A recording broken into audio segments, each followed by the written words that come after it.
for joining us for our webinar today, Hidden Tax Opportunities for Veterinarians. Before we get started, I wanted to mention that there's a chat feature for this webinar, and you can ask your questions at any time during the presentation. The chat button is at the bottom of the PowerPoint as you hover over it.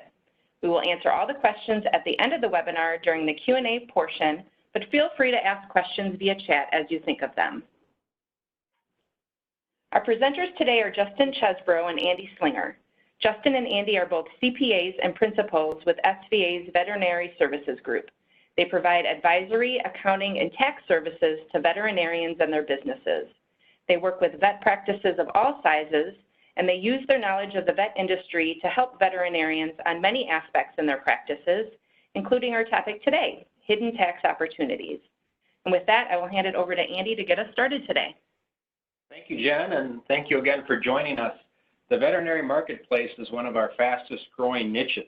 There are just so many practices changing hands right now, so many practices experiencing tremendous growth, some startups, just overall a lot of practices looking to take a closer look at their numbers and looking for a trusted advisor to help get them to that next step. So really what we focus on, if you really drill down, when we're meeting, it's what are the best practices for successfully running your business from a numbers perspective? How do you maximize that profitability in your practice? And of course, making sure that your practice goals match up with your personal goals. Today's topic is perfect timing for this time of year. Here we are, December 12th. And today's agenda essentially mirrors a lot of the topics that we go through at our year-end meetings with all of our clients. And with so much we could cover from a tax perspective, if you're counting along with us at home, you'll notice that we're going to go through 10 topics today. So with that, let's get right into it. The first thing we want to talk to you about is entity selection. There's been a lot of talk about entity selection since the new tax law was passed. Now, as I look at our attendees today, there's a great variety. As I mentioned, we have startups, we have practices that are in a state of growth. We have practices that are mature and getting ready to transition in the next 3 to 5 years. So as far as your entity selection, there's no one-size-fits-all model, okay? Typically, again, not all-inclusive, if you're small or you're just starting out, you're probably going to form an LLC and be taxed as a sole proprietor. As you grow or if you enter into a mature practice through a purchase, you're probably, again, going to have an LLC and be taxed as an S corporation.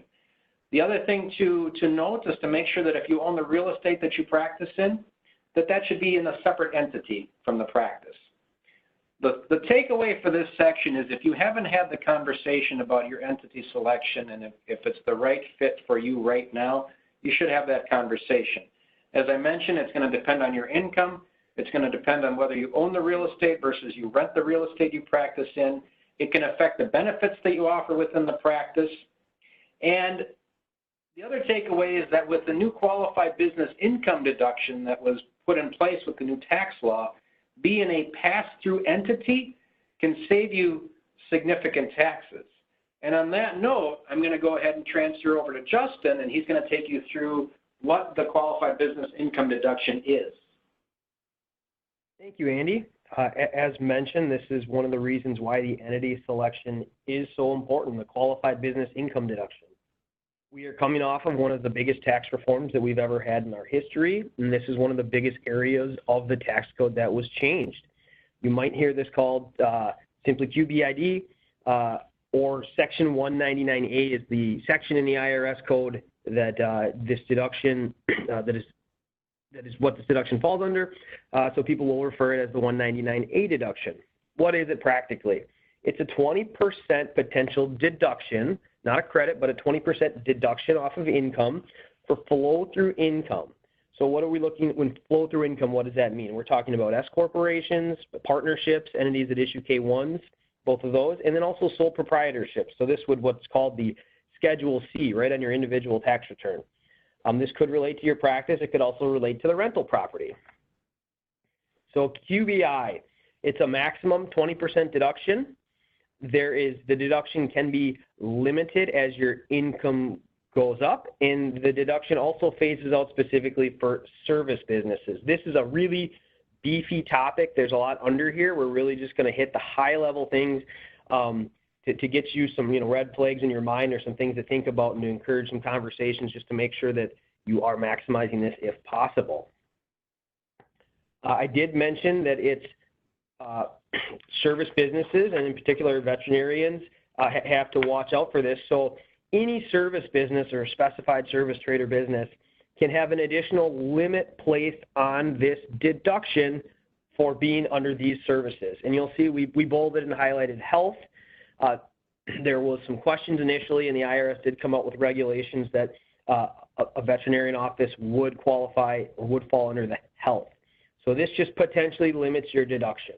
We're going to move on to the next slide to give you a quick idea how this deduction can be limited. So it's based on, it's an individual deduction on your individual return relative to pass-through income that could be from, your business. So the limits for the phase-out are based on your individual income. So the far left column lists the phase-outs. The middle column relates to, are you a service business? So we're really focused on the first two columns here, but you'll see if you're married and you have under about $320,000 of income, you will be eligible for this 20% deduction, no limitations, just float through income 20%, you get the deduction. As your income grows from $320,000 to $420,000 of income married filing joint, about half of that if you're single, the deduction phases out, and then these limitations come into play, and the limitations are based on wages paid in the business and the equipment that you hold. As your income grows and it gets over that $420,000 of income, you do not get this deduction. This is where it phases out for service business, and in particular for a veterinarian business. So if you have a flow-through business, and if your income's over $420,000, you would not get this deduction. We're going to talk about some other deductions, i.e. depreciation and a few things later. That's why this planning at the end of the year is so important, because you could be in a situation where you are on the edge of this deduction, and maybe purchasing a piece of equipment and deducting it either gets you into this deduction. So very, very important consideration at your end. Really quickly, we have a couple more slides here, but I really want to blow through this quick. I just want to mention that for these phase outs, just to show the impact, we're just going to look at the column here on the left, the low profit one and low in quotes. If you're making $304,000 out of the practice, this would qualify for a full 20% deduction or a deduction around 20%, which is $60,000. The average one, your deduction is going to be significantly limited, and the deduction is going to be closer to $12,000. On the high end, you've already phased out of that deduction. So you can see rather rapidly a practice that goes from $304,000 of profit, gets a $60,000 deduction, just a little over $100,000 more of profit, and then $60,000 deduction goes away. That is a really quick, and we have a couple more slides here with some numbers on it for people to really kind of dive into that deduction, but we really just want to hit it at a high level. And we're going to transition into one of the biggest questions that we get about deductions at this time of the year, which relates to retirement plans. Thanks, Justin. Yes, when we walk into client meetings, number one question, how do I pay less taxes? Okay, no one wants to pay any more taxes than they have to. As Justin mentioned, one of the top ways to reduce your tax liability is to maximize the amount you are putting into your retirement plan each year. So the first question to ask yourself is, do you have a retirement plan in your practice? Okay, it might be a simple plan. It might be a 401k plan with a safe harbor or a match. It might be a 401k plan that also adds a discretionary component to it, okay? And for some of you who want to put big dollars away into a retirement plan, you might add a cash balance plan at some point in your career, okay? So once you know whether you have one or not, next question is, are you actually using it to its capability, okay? And third question is it the right plan for you right now? Maybe it was the right plan when you started out or 5 years ago, but is it the right plan for you right now? Considerations, yeah, cash flow. You know, we hear from clients all the time, well, I put in more, but, you know, I really need that cash right now to pay down debt or for whatever. That's a consideration. You got to consider the potential tax savings, though, and you also have to, in a very tight labor market, you have to consider that a robust retirement plan can be a great added benefit to your staff and be a recruiting and a retention tool for them. Again, The advantages to maximizing that contribution into a retirement plan. You beef up the amount that's in retirement for you. Everybody wants to retire. Everybody wants to retire sooner, it seems. So again, the sooner you get money into the retirement plan, the sooner you have that money compound over time, the sooner you can get to a point where you can retire and meet whatever lifestyle you want to live in retirement. The other thing is the tax savings. It's very lucrative when we present to clients that, hey, whatever you put into that retirement plan, let's say you can save 30, 35, 40% of that in tax. You can turn around and instead of paying that money to the IRS or the Wisconsin Department of Revenue, you can pass some of that savings on to your staff. And that's very lucrative because, again, in a tight labor market, you present that to your staff. It is a great recruiting and retention tool, especially when you are putting yourself up against your competitors that we know right now there's a lot of staff movement going on between practices. Okay? The last slide on this section we wanted to show you is the limits. There's a lot of numbers on here, but just to narrow the focus a little bit, this time of year we got a lot of questions on, hey, what's the new limit on making a IRA contribution? Okay, so we have that on there for you. As you're setting up your payroll system for 2020, what are the new 401k limits, whether I'm under 50 or I'm already 50 or beyond? And the last thing everybody's interested in on this slide is, hey, next year, how much of my earnings are going to be subject to Social Security taxes, both from an employee and the employer perspective? So we have that limit on there as well.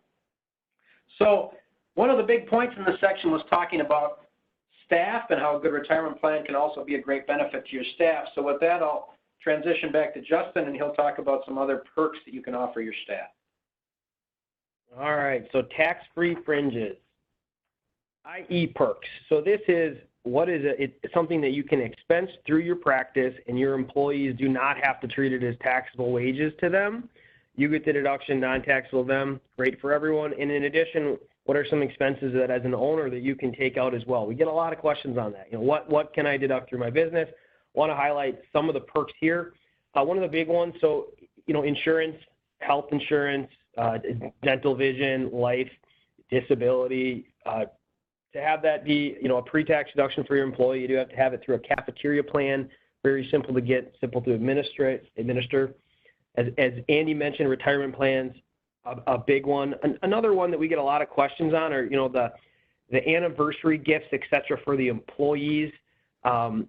The IRS does have some pretty strict rules relative to achievement awards, but that does count safety awards and length of service awards. So if follow the guidelines given, you can have your employees receive a tangible gift or an anniversary gift and have it be fully deductible to you and non-taxable to them. You just want to follow the rules there. Absolutely, a cell phone used for the practice and a computer at home, certainly.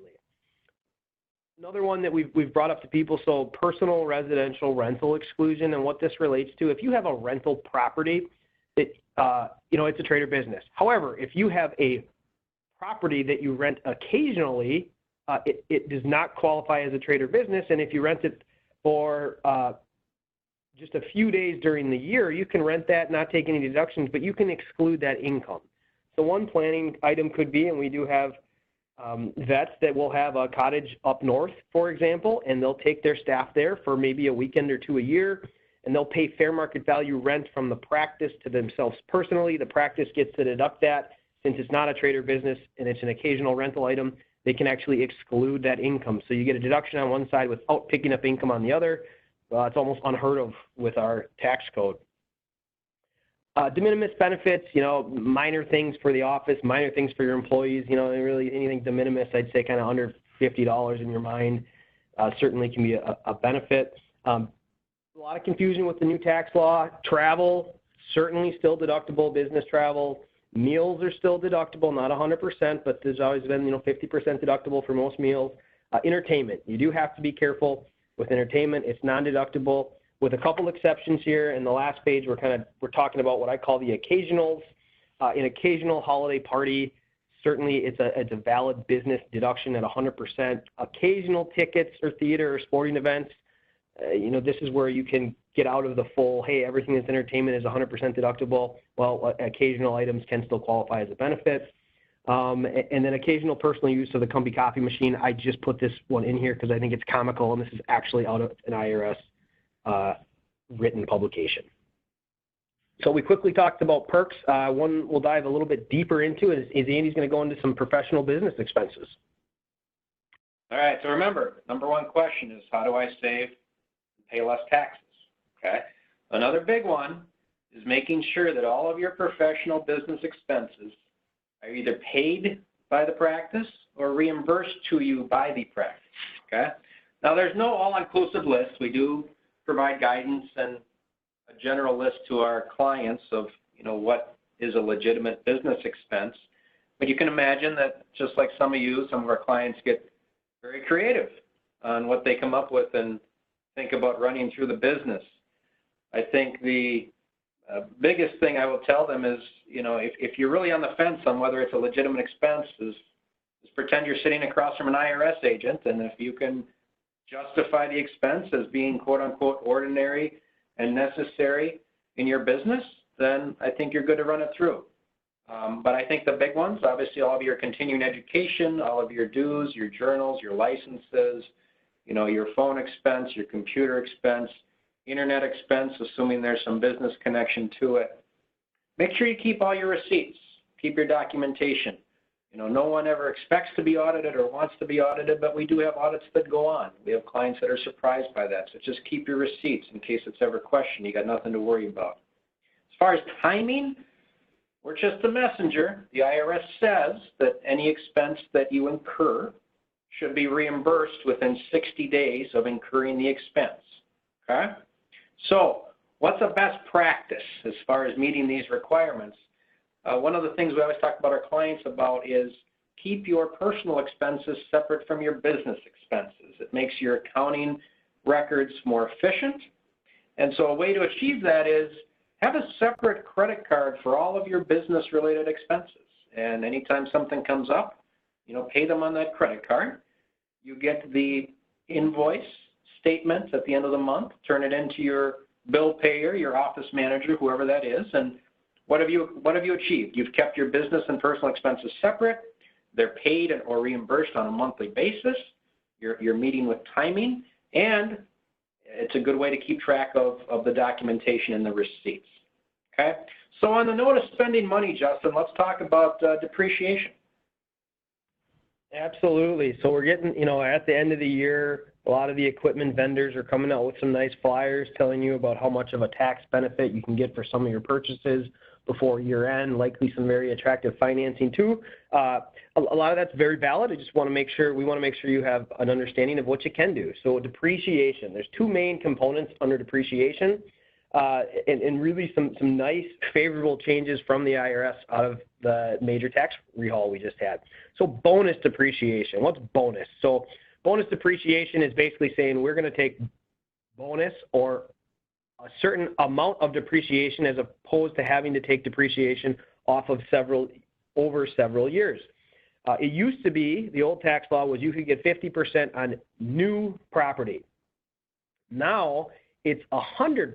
So you can take 100% depreciation on new or used property, which is also very important, the used component.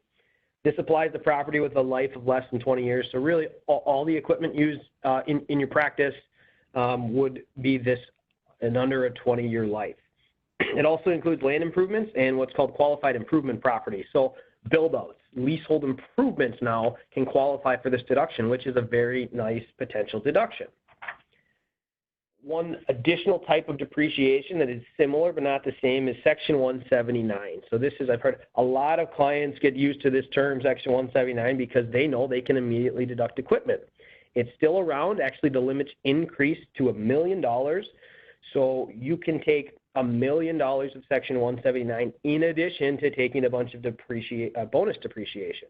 Very significant deductions. There's a special $25,000 limit for SUVs. And then also what land improvements and some of these improvements that we were talking about before can also qualify for 179. So you do have some decisions to make with which one you want to take. So let's just compare Section 179 and bonus. One of the biggest things is, so Section 179 is limited to your income, while bonus can take you into a loss. Another important thing is with 179, you can pick and choose specific amounts and specific assets, where if you elect bonus, it has to be an entire class life. So if you're going to take bonus on a piece of equipment used in your practice, it's got to be all equipment is going to get bonus depreciation. So yes, very attractive depreciation options, and this comes into play with the QBI and other things that we discussed before. A great time you're in to look at this and make sure you're tightening everything up. Vehicle depreciation is another thing that was greatly increased with the new tax law. The IRS basically allows you to depreciate vehicles in the business a lot more rapidly. They had some very low limits in the old law. And what I'm showing here is basically how quickly you can deduct a $50,000 vehicle. And this is a lighter vehicle. There's even more advantageous rules for when you get into trucks and heavy SUVs, i.e. the gross vehicle weight over 6,000 pounds. You can get very aggressive and even take 100% bonus depreciation on those. But with the new tax law, a typical vehicle, a sedan, let's say for getting around between your patients, you can do $50,000 over 6 years, where that would take almost 24 years under the old laws. So very aggressive depreciation rules out of the new tax law. And with that, we're going to transition to another major area of change in the new tax reform. Thanks, Justin. Yeah, the new tax law really changed how charitable contributions are made, or at least how we advise making them if the goal is, I still want to get a tax deduction for them, okay? So let's consider the effect of the new standard deduction. So here in 2019, the standard deduction for a married filing joint couple is $24,400. That's double what it just was a couple years ago, okay? So let's consider what that means, okay? The standard deduction, no matter what you do, $24,400. So you got to compare that to your itemized deductions, okay? For real estate taxes and state income tax, you're limited to the first $10,000 combined, okay? If you don't have a mortgage, your mortgage interest is zero. So if you don't have a mortgage, the first $14,400 of charity that you contribute in 2019, you don't get a tax deduction at the federal level. Okay, it's truly out of the goodness of your heart. If you have a mortgage, then the math problem is $24,400 less the $10,000 of real estate and state income tax, less your mortgage interest. You likely still have an amount of charity that you could contribute that you're not going to get a tax benefit for, because the standard deduction is still going to be higher. So what do you do if it's still important to get a tax deduction? One popular strategy is to try to alternate. And 1 year, you group together all your charitable contributions, get over that standard deduction threshold, and take the itemized total. And then in year 2, maybe into year 3, take the standard deduction, and then do it all over again. Okay? How do you achieve that? How do you get over that threshold but still make contributions to charity on a yearly basis? One strategy you may have heard of is what's called a donor-advised fund. It's also called a charitable fund, depending on what you're reading or listening to. What it means is the year you fund a donor-advised fund, let's say you take $50,000 and put it into the donor-advised fund, you get the $50,000 deduction that year, the year you fund it. That donor-advised fund becomes a checking account to make charitable contributions. So you can still, at any year in the future, actually make the contribution so the charity gets their money year by year, however you want them to get it. But you can control the year that you get the deduction, okay? You can contribute cash to the donor-advised fund. You can also donate appreciated stock. Appreciated stock is even more beneficial because you avoid capital gains tax on the appreciation on that stock. And again, it still helps you get over that standard deduction threshold.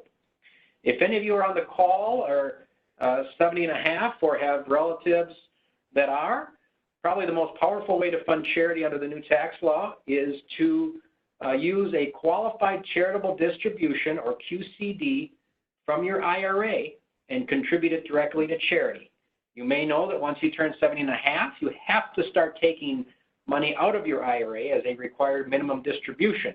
If you take it, as usual, it's ordinary income to you, taxable.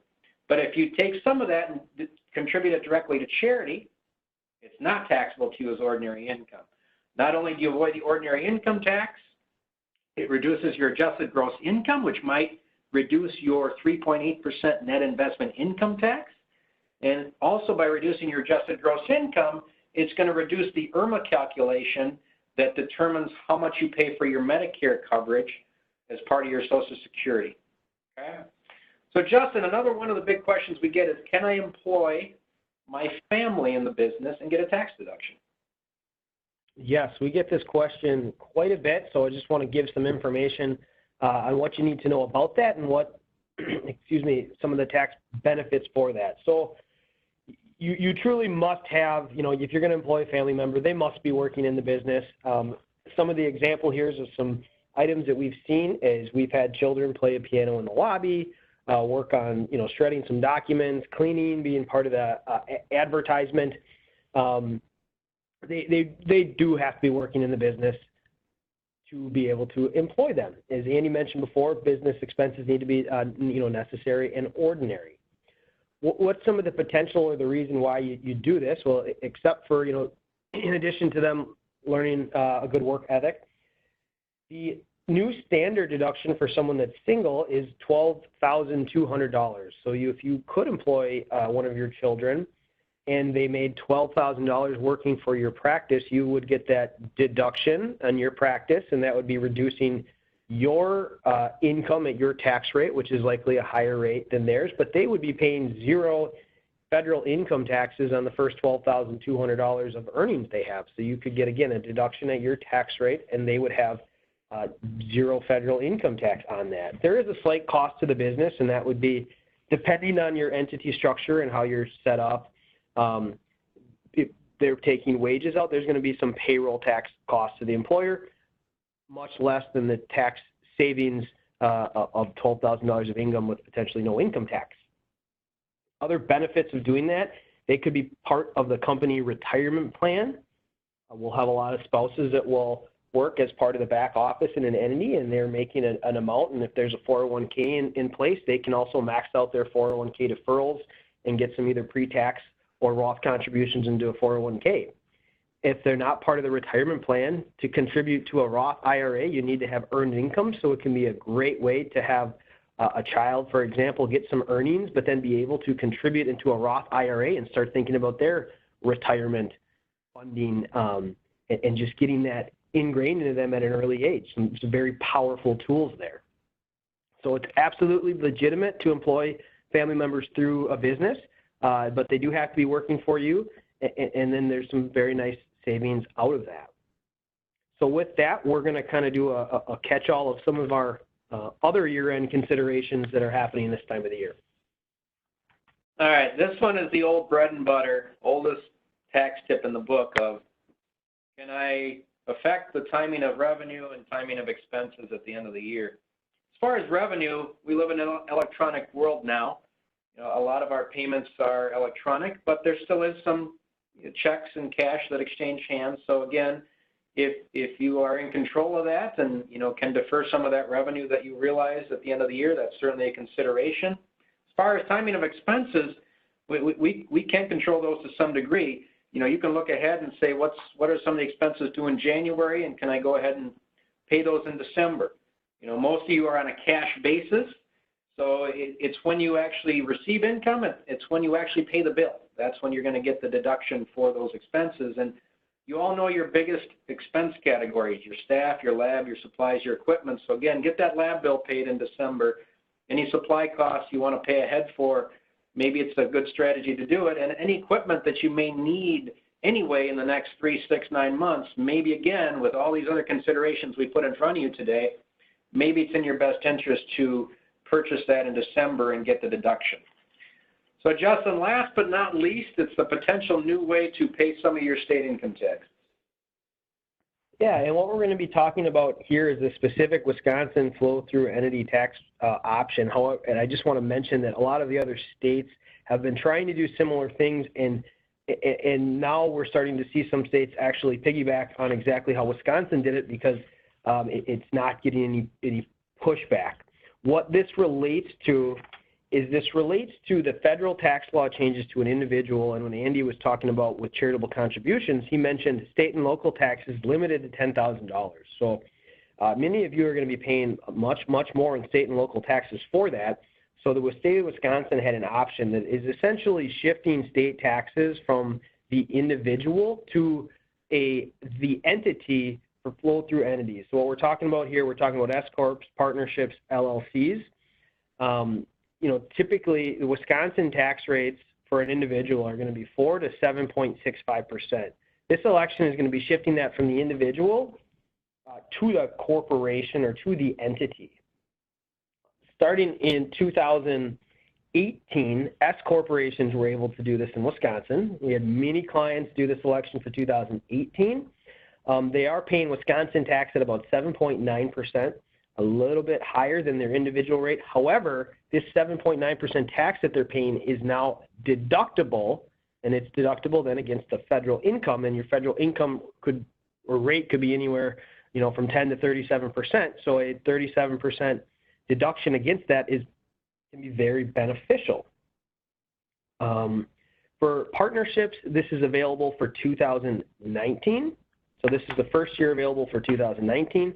And just to summarize, the effective tax benefit is for every dollar of flow-through income, if you're in the top tax rates, the benefit is about 2.67% of your flow-through income. So it certainly can be a nice benefit if you're one of those higher tax rate payers. This can be just another way to plan and to minimize some of those taxes. So with that, we've covered our 10 items, and we are going to move on to questions. Yes, thank you, Justin. Thank you, Andy. We'll answer some questions now. I wanted to remind everybody to ask your questions via the chat box. Just open that up and type in your questions, and we'll be sure to answer them. A couple that had come through during the presentation, I'll start with. First is, how do I go about having my retirement plan reviewed or analyzed? Yeah, that's a popular question, Jen. I can go ahead and take that one. Basically, find the calculation for last year. Okay, we would need that. That way we can see the breakdown of what's contributed for, you, the owner, and what's contributed for your staff. Is there a more efficient way to do it? And then, we'd probably need a plan document just to see what's allowed within that. And, if you're a new relationship to us, we might also look at, financial statements or tax returns, just again to see overall what's going to work best for you in your current situation. Great. Next question, how soon can I put my child on the payroll? Very good question. Getting into the labor law rules, so I'll say a caveat that we're not attorneys. We are CPAs, we're accountants. In Wisconsin in general, for a business owner, age 12 is when you can start employing your kids in Wisconsin in your business. All right. Well, we're going to wrap it up here. I want to thank Justin and Andy again for this great information. Actually, I take that back. We just did have another question. If I have recently taken a practice over, what is the best time of year to change accounting services? Yeah, this is a great question. So right now, being at the end of the year, absolutely a perfect time, and I'd say even before the end of the year, to do some preliminary planning. As if you've taken over a practice, there's a lot in the air as far as, did you acquire assets? Did you acquire stock? How are you going to take some of these deductions, the type of entity you are? So certainly there's no wrong time, but the end of the year right now would be a perfect time. Perfect. All right, now we're going to wrap it up. If anybody has any further questions out there, both Justin and Andy's contact information is on your screen. Feel free to reach out to them at any time, and they would be happy to help. Again, I thank all of you for joining us today, and I hope you have a wonderful day. Bye-bye.